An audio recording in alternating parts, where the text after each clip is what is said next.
So what's up? What's up? We back. Welcome back to the episode. We got our two favorites here. We got our main man over here, Norberto. Boom, boom, boom, boom. Killing the game. This motherfucker. He had a great weekend hanging out with Zoran Mamdani. We're gonna talk about that in a little bit. We got one of your favorites because I'll be reading the comments. Black Roses here, comedian. Esa mujer hace de todo. This is comedy Cardi B. That's Me what she gustó, is. me gustó esa. Yeah. And we had a great weekend. We had a show. We actually did a show Yes. at Hispanic Heritage Month at Comedy in Harlem. Yes, for the Wepa Comedy Festival, second annual. Yeah. I was actually surprised to see her. We had Gina Brillon. Gina Brillon killed it. Yeah. Matter of fact, I gotta bring her over. Damn, I should You have. gotta ask Gina Brillon to come. Coño, ahí la cagué yo. Don't worry, I'm gonna be with her this Friday, so I'll ask her. Where? At No Más Social, we're Matter of fact, performing. I'm gonna DM her. Yeah. I'm gonna have her come over. Está bien. Oh yeah, so also talk to me about this weekend, brother. Like what happened with Zoran Mamdani? How did that happen? How did it go? So, I mean, it was... Cuidado, con esta vaina, me diste la pata ahí en la cama. ¿Qué, Sorry. ¿Qué pasó? Te estás pegando a todos, madre. Es que tengo la Estás pata haciendo un largas. desmadre, ¿no? Yeah. No Está bien. mames. Dile. No, I mean, it was kind of cool. So on Monday, his account followed me on Instagram. And then within the next 2 days, they were like, hey, like, Zoran's going to be taking the slowest bus ride in New York City, which is the M57 going crosstown on 57th Street. Yeah. And they were like, do you want to join him? And I was like, well, yeah, let's do it. And so essentially I got to do a little video with them, and I got to do an interview with them talking about the bus and specifically highlighting the purpose of buses in New York City and how they serve working class communities. And I think there was a quote in there that I thought really stuck with me, which is, if you want to do something about equity, we got to talk more about buses. Because Why is that? Because it's working class families that are the ones that are taking the buses. And they're riding on the slowest buses in the United States. A bus in New York City travels at 8 miles per hour. So Es que hay tanto tráfico. Es que hay tanto tráfico, but that's the thing about it. You have to invest into Gotcha. making buses go faster. And there's several things. There's a lot of ways you can do that, right? Doing dedicated bus lines and also doing all-door boarding, which I heard is a thing. So instead of people having to just enter the bus from just the front side, yeah. you will enter from all the doors. So it's like little things like that, but it also requires investment. And what he wants to do, what I really liked about him, is like he wants to make buses fast, but also he wants to make them free. Free. So- I was waiting for you to say that. Yeah. So it's one of those things. It's like it's free Do buses. you think that people care about buses in New York City right now? That's the thing about it. People need it for work. People need it for Yeah. school. Like they need to get to work. They need it for their lives. It's essential. They don't have in a lot of these communities don't have subway as an option. Yeah. They have to take the bus. So if you're spending all your time in the bus, where's the chance for opportunity? Where's the chance for growth? If you're spending all your time stuck in traffic in the bus. So you have to provide infrastructure, and that helps out working class communities. Because it takes like an hour sometimes for these people to get to work, over an hour at times, and think about going back home. So they're spending 2 to 3 hours a day just in travel. Yeah. Me, I think I don't experience much of bus stuff because I'm like in Manhattan, but like if you think about it, probably Queens, people in the Bronx, they gotta rely more on bus services. So bus has to be very important. I mean, even I have the experience here in Manhattan. Yeah. Right. One time I was taking the bus. I believe it was on 10th Avenue or 11th Avenue. I forget where. But I was going from a simple bus ride from Chelsea up to Hell's Kitchen. That's it. And I got on the bus because I thought it'd just be quicker to take the bus. I get on the bus and it's slow. It is so slow that I'm like, you know what? I'm getting off on the next stop. I get off on the next stop and I walk to Hell's Kitchen. By the time I walked there, I beat out the 2 buses that were in front of the bus that I was in. Wow. Yeah, you should have just ran over there. I walked over there. I didn't even have to He run. didn't have to run. I walked. He burned some calories in the No. process. I did a workout. That was my workout. Do you think that he has a chance of winning? Of course. Of 100%. Absolutely. Oh yeah, that you think he's gonna? Like, I think Andrew Cuomo's still in the race. Yeah, but nobody likes him. But Mamdani's is way ahead of him. You think so? Yeah. Way I ahead think he of does a him. great job in promoting and marketing and stuff like that on social media. I do think that he has the audience. Right? He's got hype. That's the thing about it. And I think what I really appreciate about him is that not only does he have hype, but he has ideas. And again, I think I'm a big believer in questioning all leaders. All leaders, regardless of party, should be questioned no matter what. Yeah, yeah. And this isn't a fanaticism. This is, you know what? We're going to give you an opportunity to show us what you can do. But I think at the same time, he is providing reasonable options for people. Gotcha. And again, like for example, this bus thing. Like nobody has ever like given me a comprehensive reason of how we're going to solve inequality here in the city. But he's giving you concrete ideas of how to do that. And again, his focus on trying to make buses faster and free for people. I think that's an incredible idea. What are the other things that he's offering that you're like, oh man, this is revolutionary? And what was your biggest takeaway with Mamdani? I think first off, one of the things is that I gotta give him credit because he is somebody that can break things down really well. And again, we're talking about it's a simple thing as riding the slowest bus in New York City, right? Yeah. But it's the fact that he's able to communicate his ideas really well and also understands that he's not just somebody who's going to go into becoming a mayor and wave a magic wand and make things happen. Yeah. He broke down also in the video that we did, he broke down the partnerships and the collaborations he has to do once he's in the mayor's office, right? The fact that he has to work with Albany, the fact that he has to work with the governors. What are you doing? What are you slapping? Well, not mocha. There's a big ass fucking mocha. Look at this motherfucker. You know what they say about big mocha? That means money. Mamdani is bringing us money. Is that what that is? No, that's what they say. That's what they say. Big mochas mean money. You got fruit laying around? I don't even know. No, that's not a fruit fly. That's just a fly. That's a fly that came from La Ventana. But speaking about what you were saying, what else is he trying to offer? He wants to give New Yorkers affordable groceries. So they want to how have. How he's gonna do that? They're suggesting is it government ran groceries? Am I saying that correctly? Yeah, it's government ran groceries. Yeah, it's like pilot programs. And the thing is, like his ideas are based off of things that have already happened. Like other states that have implemented similar programs, other countries that have implemented similar programs. And I think that's where I'm like, okay, there's proof there's proof out there that it works. Yeah. Yeah. For example, I'll give you the example that he gave me, which is all door boarding, right? It's the fact that it's been tested out in Boston.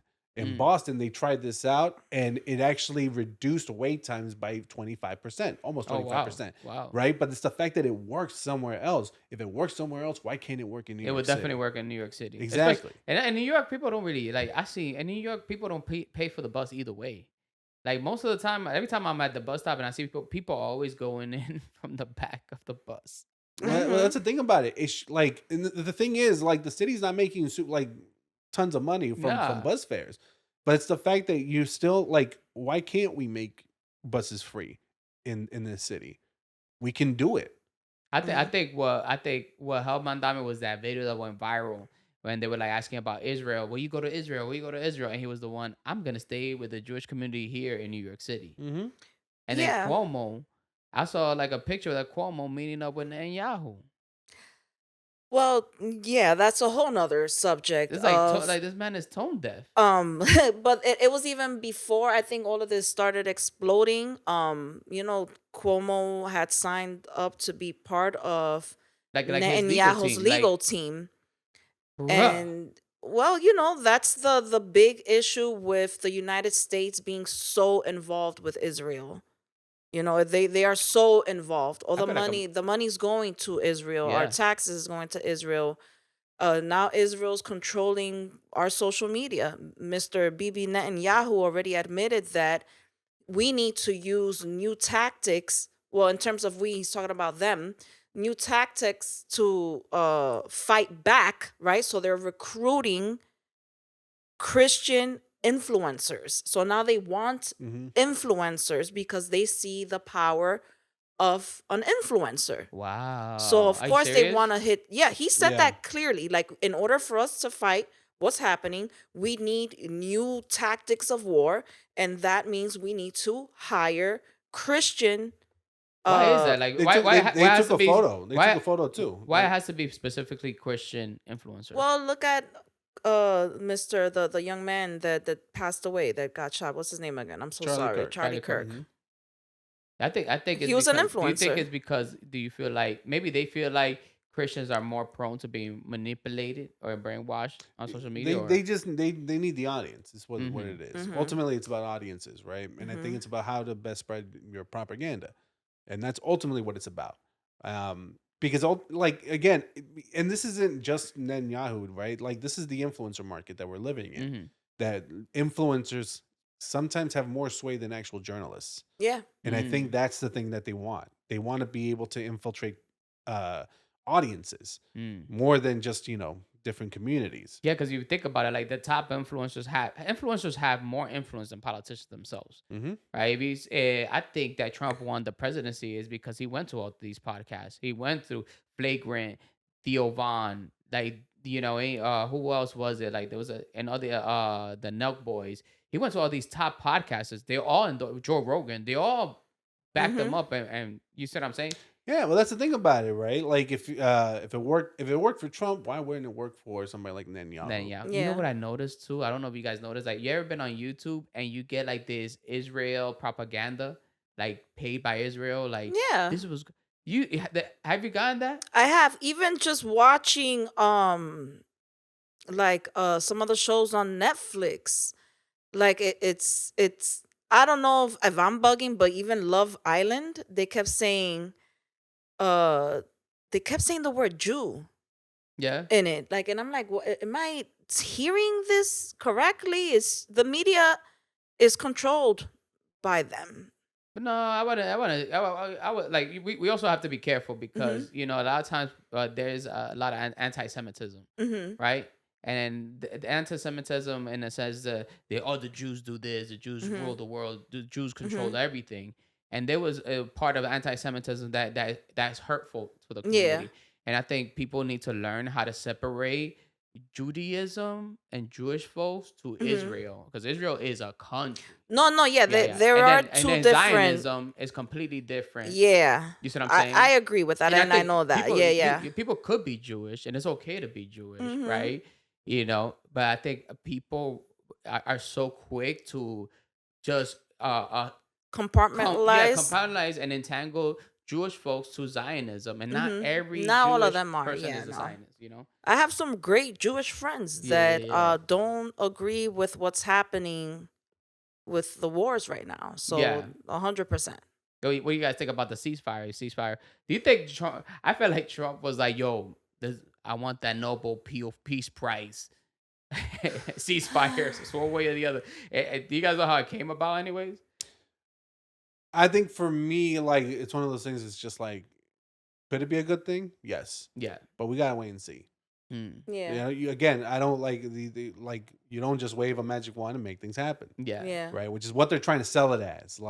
like finally peace in the Middle East. But Mhm. it's like, you know what? Let's see what wait and happens. see. What Let's were see the what. speculations? That's one thing I didn't get to read on it. Like, What thing I what was the saw within agreement reached? I think one thing about, yes, and I'm glad they released the hostages, which I was surprised. I thought the hostages was gone, bro. But I think there's a part of the ceasefire that's a little concerning, and is benefiting more Israel than Palestinians, and is like that Israel is able to occupy 15% of Palestine still, right? So that's part of the deal. So it's like, yes, we have a ceasefire, whatever, this peace, but like that's also something that could bite in the ass in That's the why we're future. saying, like, let's wait and see. Let's wait and Let's wait see. and see. Because again, like we can comment all we want on it, but at the end Yeah, of the day, We like don't know 100% we until don't we know. see it. We don't know.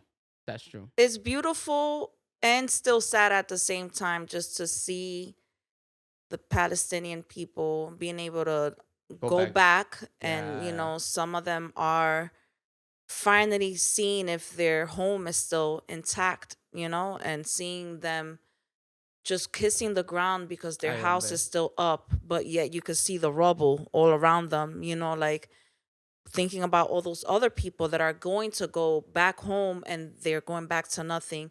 Seeing the kids going back and playing with bones is I so am there. sad. It's I like it am. breaks my heart. And part of me, like even today looking at it, I'm like, okay, now that this is over, I feel like I want to go help. Mm-hmm. Like that is something that I would want. Like, how can we help them rebuild? Because are they going to give them money to rebuild? Are they, the fact that Trump wants to own some of this land is just so, yeah. That's the thing about it too. It's like, again, it's one of those things of like, let's wait and see. We all saw that what Trump posted, the AI video of like his statue in Gaza, right? And it's just like, and him wanting to build, hotels and resorts, and it's just like, there's a lot not to trust and not to take everything at face value. At face value yet. And I think, like, you know what, like, well, let's wait and see what happens. But for the time being, it's just like this could provide some good news to people. But again, question your leaders. Always question. Always question. Yeah, I think with that, we always gotta hold these leaders accountable. Like, it doesn't matter where you sit in the aisle. At least always be like, what are you doing? What are you doing? Oh, always question everything. I think blind I think blindly following a leader and never questioning them is extremely dangerous. Extremely dangerous. Absolutely, right? Yeah. Right. So I don't want to change course. This weekend. As a matter of fact, this weekend we had a show for Hispanic Heritage Month. And we had Gina Brillon. Gina Brillon, aka G-Lo. Gina Brillon, she did her thing.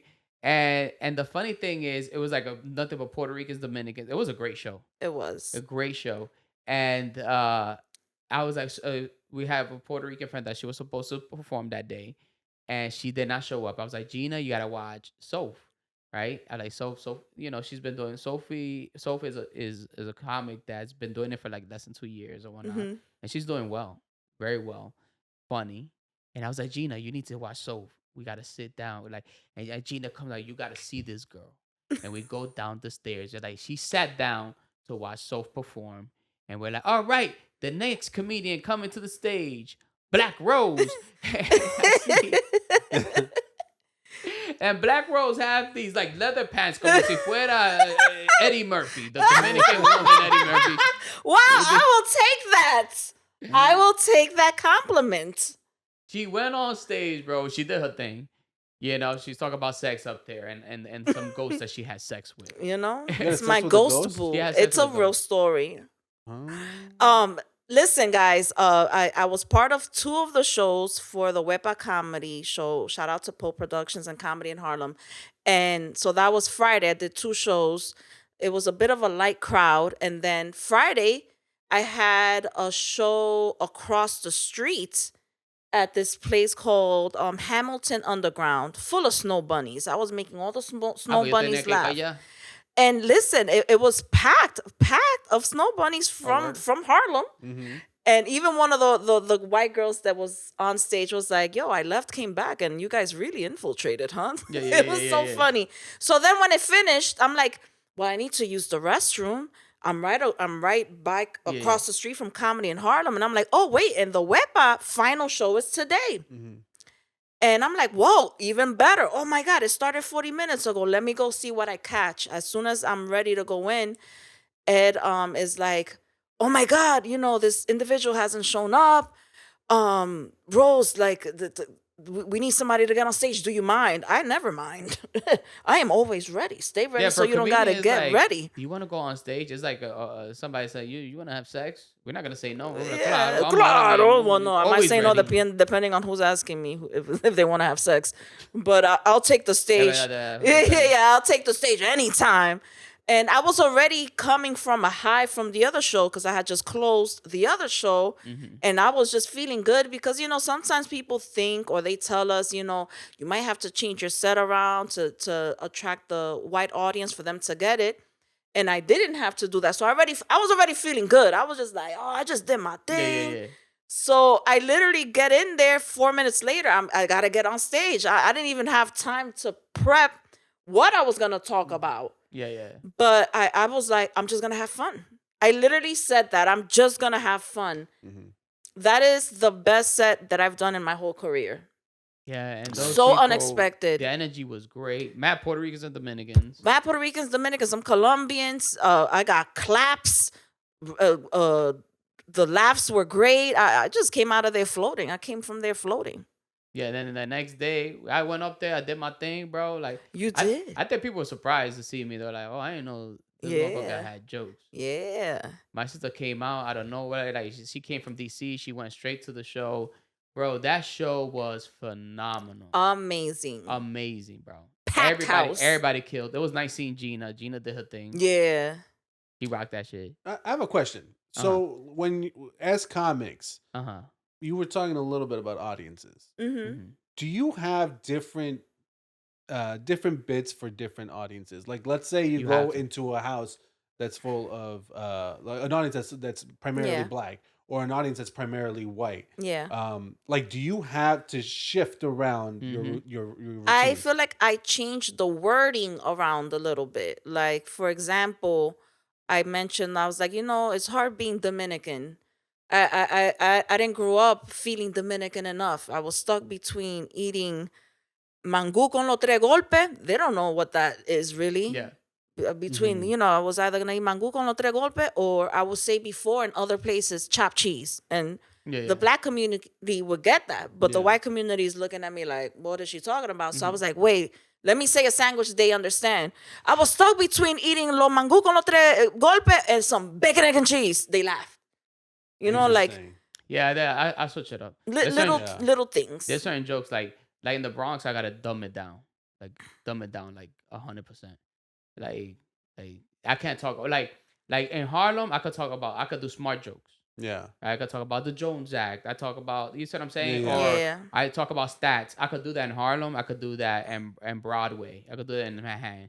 In the Bronx, you can't do that. And you gotta talk about like, oh, fucking fucking dick. Right? You just gotta dumb it down. You can't like smart comedy is not for the Bronx. Yeah. And this is because you've had an experience already. Oh yeah, doing this. yeah. I just did the Bronx, and I switched. Like I have a joke about what happened in Hurricane Maria or whatever. In Harlem and Broadway, I'm gonna say I have a part of the joke that talks about the Jones Act and then teaches people like what's the Jones Act and how it affects the economy in Puerto Rico. I'm not gonna do that in the Bronx because they're not gonna understand that. Yeah. Right. Yeah. But in Brooklyn, I have gay jokes that would not. People in Broadway and people in the Bronx will never understand. Or somewhere I go in front of a Dominican crowd, they're not gonna understand my gay jokes. But if I go to Brooklyn, where there's a lot of gay folks, they're gonna understand. They're gonna get it. I find that this is so fascinating. The fact that the audience changes from borough to borough. From borough to It borough. does. It's like this is a like. Well, New York is a melting trippy. pot. Yeah, you think about, it is. Yes, you gotta think about like I talk about being like. There's jokes about bottoming out, or what's a bottom, what's a top. You think people in the Bronx gonna know that? No, they're not gonna know what a bottom is. You see what I'm saying? Eso lo que pato. That's all they know. Yeah. So, but if I say that in Brooklyn, they're gonna understand that. You see what I'm saying? Yeah, that's how I see it.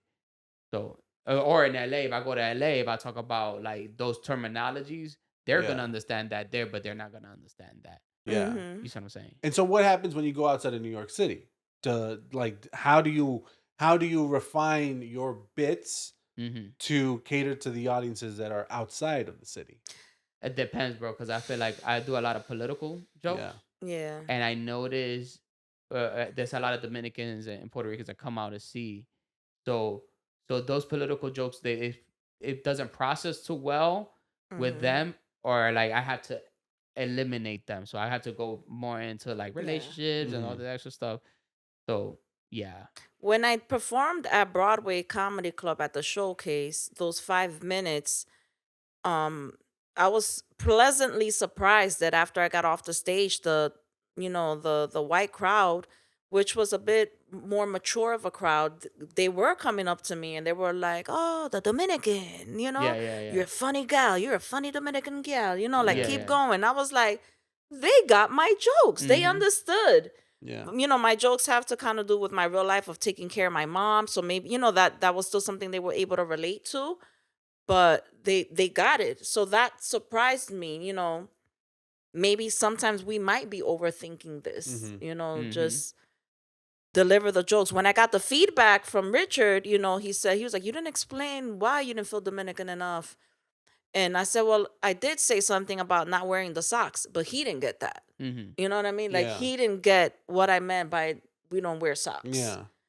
But I did say it. I'm like, all right, but I learned. I'm like, all right, so if he didn't get it, what can I say there that will get them to understand maybe that this is just a Dominican thing or Caribbean thing where our people don't be wearing socks? You know what's also crazy? Black folks love talk about race. They'll laugh at race jokes, right? But white folks are more uncomfortable with race jokes. Mm-hmm. You see what I'm saying? Yeah. It's another thing that I've noticed. I'm like, okay, the end. So those are things I'm like, okay, I got to see what the audience. Okay, can I say this? No, I can't. Can I say that? Yeah. You see what I'm saying? No, that makes sense. Which is crazy. Yeah. I bring out my white friend card. You know, my best friend is white. She is German. I'll be like, yo, my best friend white. She German. She thick. You know, like she make me some goulash. And they be laughing. I'll be like, all right, my best friend got me a vibrator. Of course, it was the white girl that got me the vibrator when I turned 40. Oh, yeah. It's true. Your She friend bought got me you a vibrator. when I turned 40, she sure did. She got me two of them. One that a little stick, and then one that's like a little suction because she knew I'd be suffering because I don't be getting any, play in my house because I take care of my mom. Nobody wants to be getting crushed in your room while your mom's in the other room. ¿Qué está pasando ahí? No, she praying, in the other room. ¿Qué está pasando? Yeah. ¿Tú estás diciendo que no traiga agua? Shh, my mom's gonna wake up right now. Shh. So, yo, I do. This past week with the whole Joe Budden thing. When did the Joe Budden thing happen? I don't know. I saw it on TikTok. So it's one of those things that was just like. Let's talk about it because Norberto was like, I want to talk about this. And he had an interesting question. I mean, it's not that I want to talk about that specific thing. Yeah. That clip led to me thoughts. asking questions. Because it was interesting. It was a Joe Budden podcast, and then there was an argument that came about. Yeah. What they were arguing about, I couldn't really quite grasp. Yeah. But I thought it was interesting, and somebody like Marc Lamont Hill, who's very, well read, well studied, does Smart debates, man. He's in the political commentary arena. You can still get a rise out of him. Right. They pressed his button. They pressed the button. Flipped him. To press on him so much for him to be like, yo, let's fight. And that's the thing about it. Yeah. And I think, like, look, we're both older. I mean, everyone in this room is older. We're very much looking at the 40s much closer now. Yeah. And it's one of those things that's like, first off, have you ever been in a fight? Yeah, of And course. second of all, would you still consider fighting if you had to these days? I avoid it as much as possible. I don't remember the last time I almost got in a fight. That's what, a matter of fact, like a couple of months ago. I'm not about that fight. You know what? Actually, why? So what happened? What happened? I try to avoid fighting as much as possible. I want to walk away, but every fiber in my body is telling me no. We need to do this. It's like every fiber of my body goes like we need to do it. Let's do it. We have to. You feeling it. You feel it. You want to. You know you want to. And I'm Damn, like, I don't know if you want to fight or have sex right now. I need to. You know what's a smart thing to do? Walk away. I need to walk away. But it depends on the anger. Yeah. But sometimes I'm like, oh, I'm tired. I don't want to fight nobody. Like, no. It's like I see it as working out. Like, you want to fight right now? Like, my knees hurt. Like looking at the clip that we saw, Flip was talking about, like, you say all of this in person, but behind the scenes, right? Yeah. But behind the scenes, and I've been through situations like that where Somebody's trying to call you out like that. will try to do or say things behind the scenes, and then in front of others, they want to, like, those people that throw a rock and then hide the hand. Yeah. And you're like, yo, wait. So Flip must have been like, oh, I can't wait to have this motherfucker. Yeah. You want to act like you so holy and so good and so put together and you so for the people, but really what you doing behind the scenes. But would I want to fight somebody? Not at my age. I've never been a fighter, but I do got golden gloves. These hands can fight. Yeah. I've been jumped when I was younger. Can I ask? And when's the last time you got into a fight? Like into a physical fight? Yeah. When I boxed. Literally a real fight. Like, Friday night fights. Like, I've never been a fighter, but I can defend myself. Yeah. Have I had people try to test me? Yeah, like imagine somebody coming up to you, because they feeling some type of way about some bullshit, and they're like, "Yo, you good? You good?" Those are fighting words, and I'm like, "Oh, you so cute." Stop it. Stop it. That's You time know? I almost got into a fight, and it was just like I just knew, like I walked away. Yeah. Right? And Yeah, there was, yeah. this one dude lost his package, right? What And do you mean lost his package? You like know. people be losing their package or whatever, Okay. and he was blaming one of my mom's friends. Mm. So he kept pushing my mom to be like, go talk to your friend. And my mom's friend has been my mom's friend for over 30 years. She didn't take the package, but she was being accused of being taking the package. Mhm. And I was telling this man, don't get my mom involved. And he was still like, what's wrong with getting your mom involved? Typical like Dominican cat from Yeah. like Mm.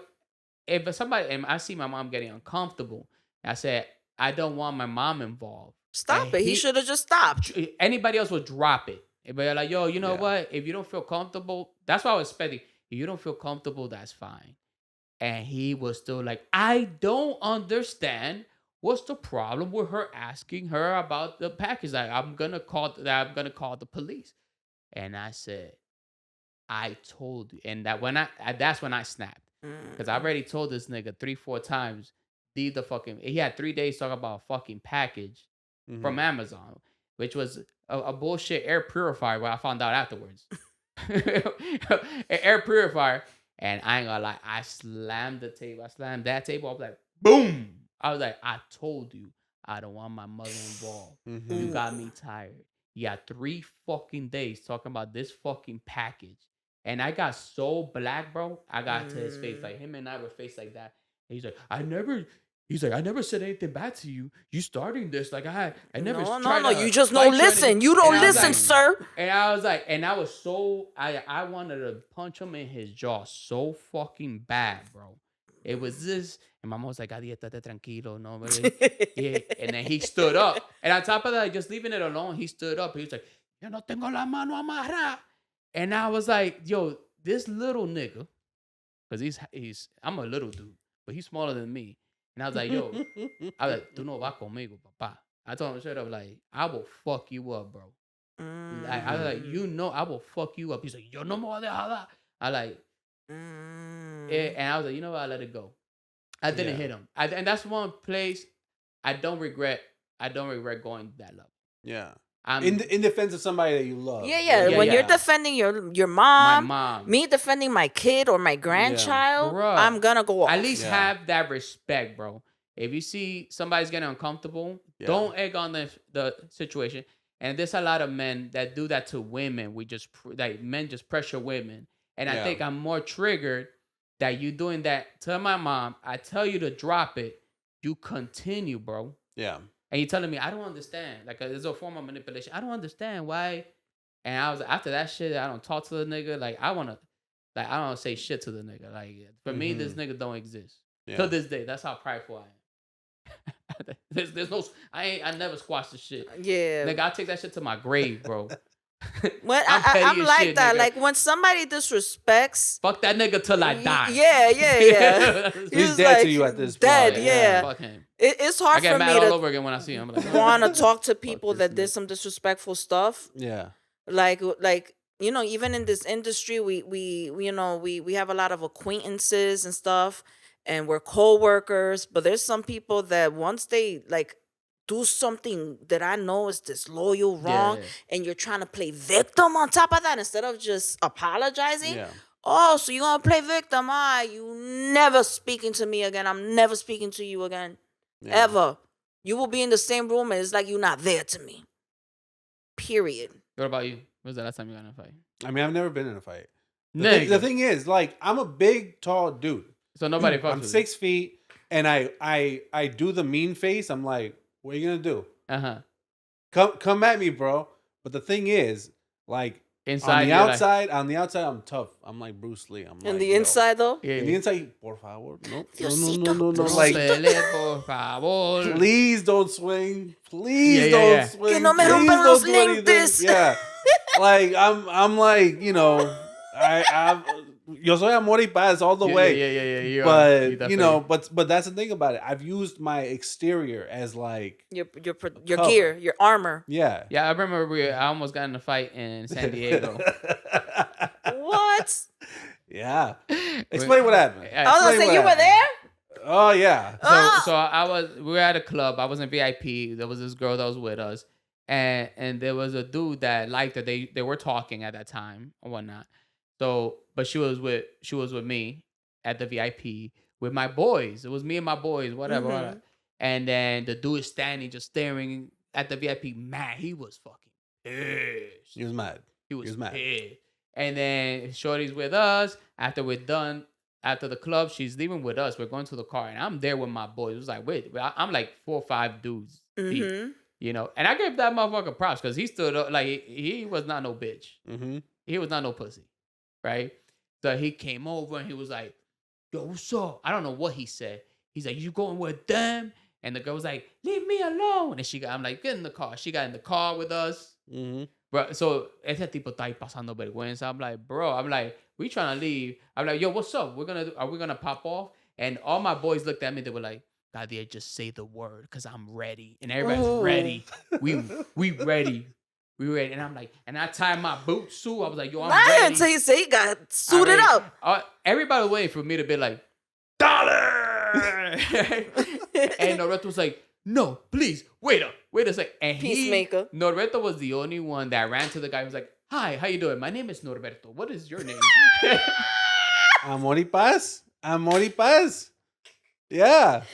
Norberto. And guess what? Here's the thing.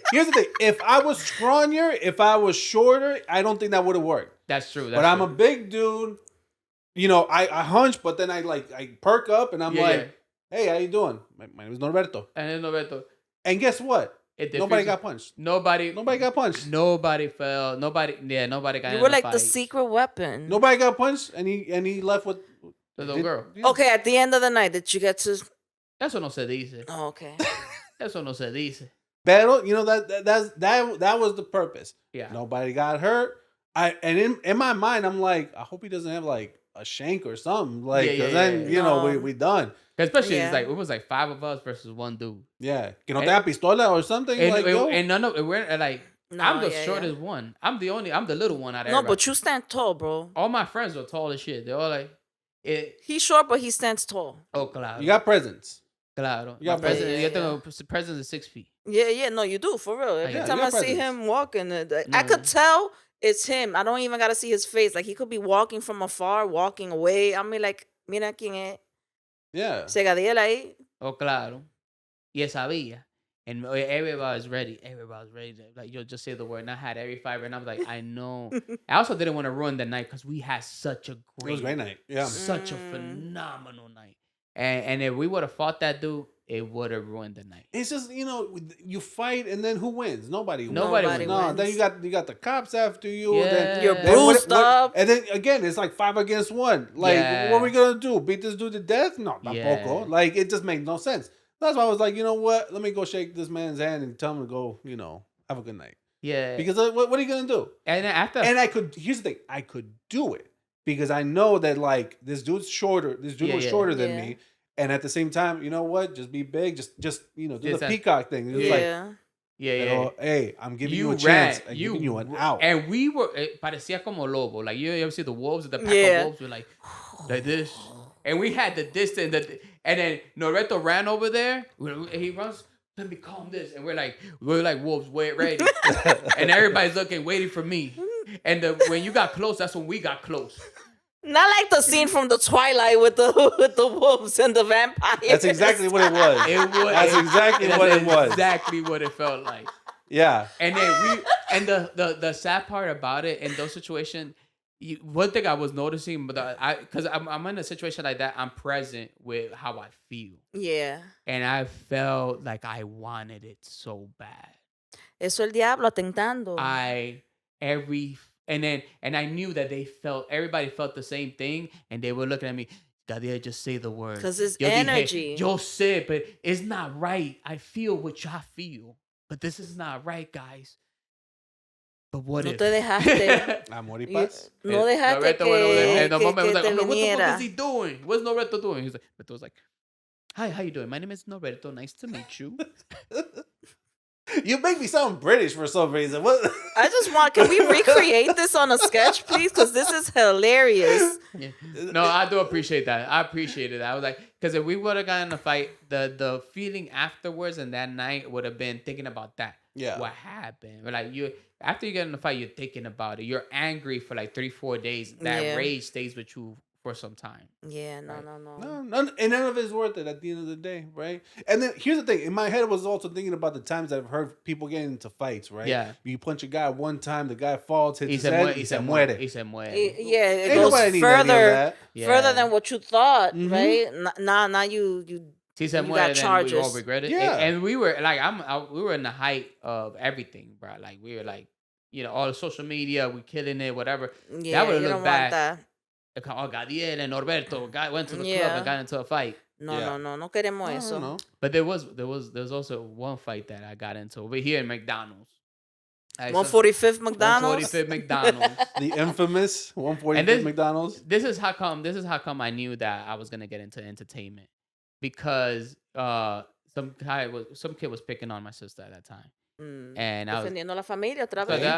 I'm like, yo, don't te metas con mi hermana. So whatever, we took the train all the way over here, and I was like, yo, don't fuck with my sister. This better be that. Y el tipo alto, chamaquito. This better be the last time you ever mess around and do anything or say anything to my sister. And I slapped him. Right? And when I went upstairs, his cousin was waiting for me right there at 145th. And his friends was already waiting for him. Waiting for me. Yeah. And they took off his book bag. He took off his book bag. Se llamaba Papa, el chamaquito. Un gordito, morenito. He's like, all right, let's go. You ready? Put your hands on my cousin. We going down. And we start fighting. Boom, boom, boom. This dude falls back. It's not like I knocked him back. Like, this nigga fell back like this. And I jumped up in the air and I stomped on him. And I started stomping on him. Right? And then 2 dudes from inside McDonald's saw the whole commotion and they ran out and they separated. No, y'all shouldn't fight, whatever. And after they separated the fight, I had a thing that after a fight, I always said, "Thank you, everybody," and bowed. I was like, "Thank you." I don't know why. You're far too kind. You guys are too kind. You guys have been lovely. What? I love you. It's like you finished your set. Yeah. Thank you, everybody. Thanks for coming. And all the black girls was like, "Oh my God, Poppy! Oh my God, Poppy!" Yo, because they called him Papa. Now I'm Poppy. And then the dude you stole his name, bro.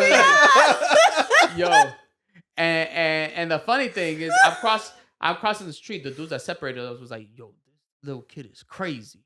He crazy." I'm like, "I love you." He was like 4 feet shorter than dude. But I always been like that. Like, I got into a fight. I could win or I could lose. I would always go like, "Thank you," and I will bow. Little and mighty. He's little and mighty, y'all. That's why I knew I had to get into entertainment. And and then the next day I went to school, and this kid started telling everybody that he fucked me up. That he beat my ass. He was telling everybody. And people came and said, "Yo, I heard Papa fucked you up. Is that true?"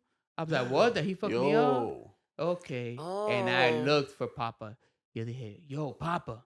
He's like, "What?" "I heard that you fucked me up." He was like, "You fucked me up yesterday?" I don't know why. The fuck? I don't know why. Yo. Bring me the popcorn right now. This is great. It was creepy. "You fucked me up yesterday." You He was fucked like me this. He was like this. "Oh, now you can fuck me up again today."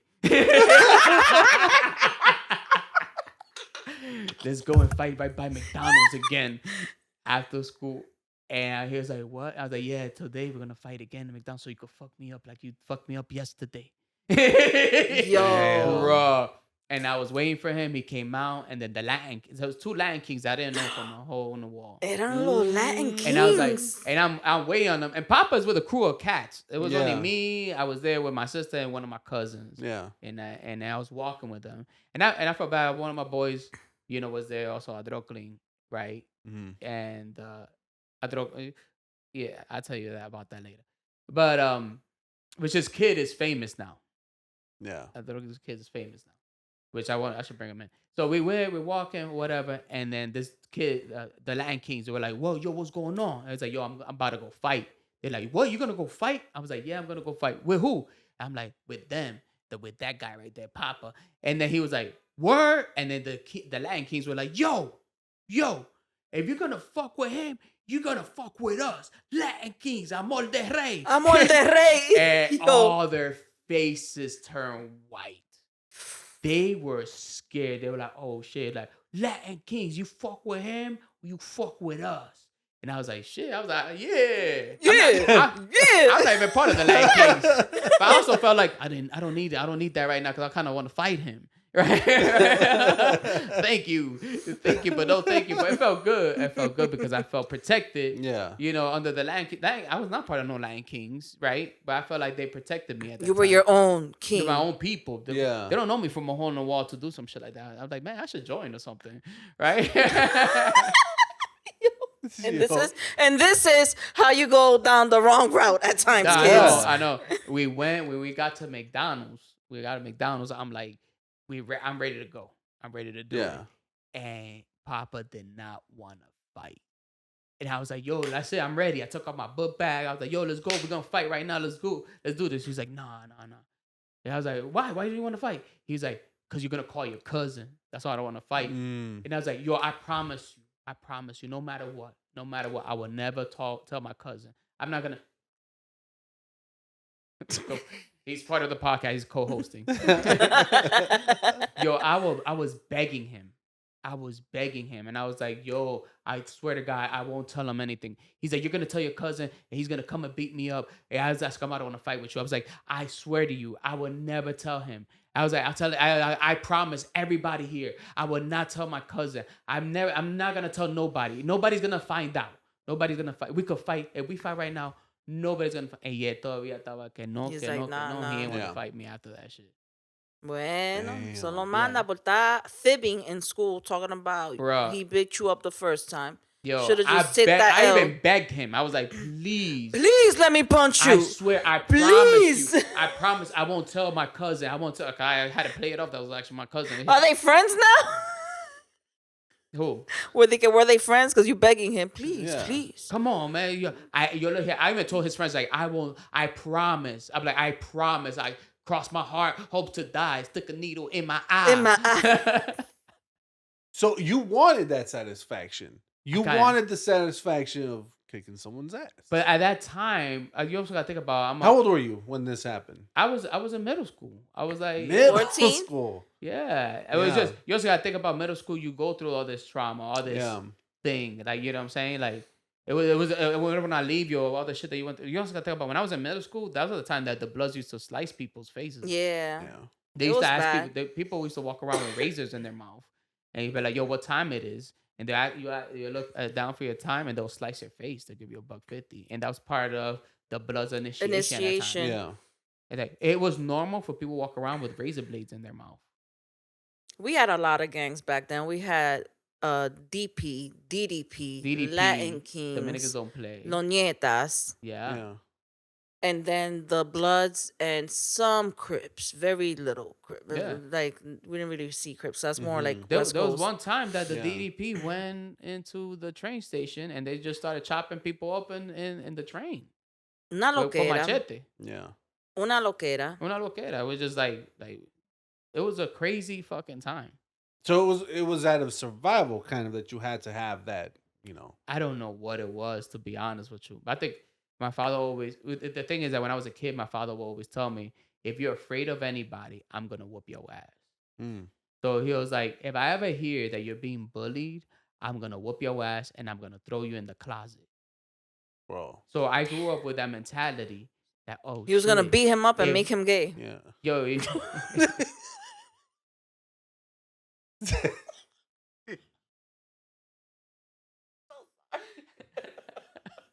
Yo no dije eso. Yo no dije eso. His dad did. His dad said, I'm going to beat you up and throw you in the closet. He going to make me... The pasa. I don't know. I think that was drilled so much into me that, and I as a kid, I bet it was drilled. I'm so sorry. I love you. Stop it. Maybe that's why I was just like, hiding my own homosexuality. Yeah, that's it. Somebody's gonna take that clip. Gadiel Del Orbe comes out as gay. I don't give a fuck. You know what? I never been homophobic. I never been, and that was because of my dad. Right? My dad would always tell me, like, when you're a man, you're not afraid of your sexuality. When you're a man and you're comfortable with your sexuality, that you are a straight man, you will never feel uncomfortable, with somebody being gay or trans or nothing. Yeah. And I grew up with my dad always like flirting with gay dudes. Mm-hmm. Like, but it's so funny because that's just like a Dominican dad thing. My brother, or just a lot of guys. It's not even a Dominican. It's just a lot of guys. I see them jokingly joke around gayish, but it's like a bromance, but they're not gay. But my dad, around gay dudes, you la ven acá, mi amor, y lo pellizcaba. I remember my mom would be like, tu papá pide un huevo antes de morirse.